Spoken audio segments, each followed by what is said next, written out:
আমি doctor professor ইউনূসকে পায়ে ধরে সালাম করি।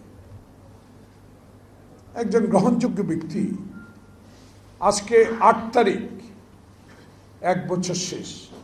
কি পেয়েছি কি পাই নাই, আমার দল কি পেয়েছে, আমার দলকে কি দিয়েছেন সেটা আমি চাই, আমি সেটা বলতেও চাই। কিন্তু আমার দল আপনার কাছে একটা বিষয় স্পষ্ট জানতে চেয়েছে যে আপনার ক্ষমতাসীন আমলে হাসিনার বিচার এবং লুট করা সকল অর্থ আনার কোন ব্যবস্থা আপনি করেছেন কিনা। বিচার শুরু হয়েছে, আশা করি বিচার হবে।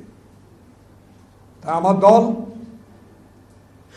শহীদ জিয়া দল, খালেদা জিয়া দল, তারেক রহমানের দল যে আশা বুকে নিয়ে, হাজার হাজার মামলা মাথায় নিয়ে, হারুনের ভাতের ঘরে, আয়না ঘরে নির্যাতিত হয়ে, জেলে থেকে 111-এ মাকে হারিয়ে আমরা যারা আন্দোলন সংগ্রামী ছিলাম, আমাদের এই সমর্থিত সরকার আপনাকে দেরিতে হলো অভিনন্দন জানাই যে আগামী রোজার আগে এদেশে নির্বাচন হবে।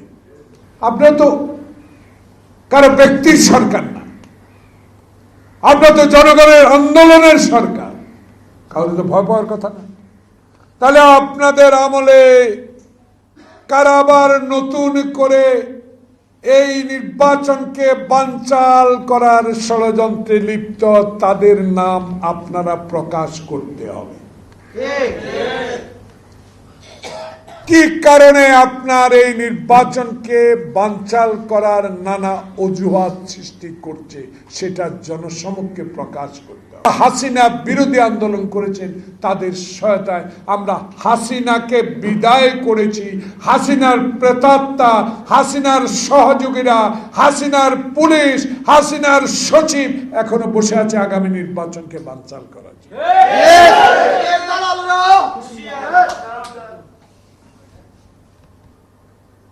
আমরা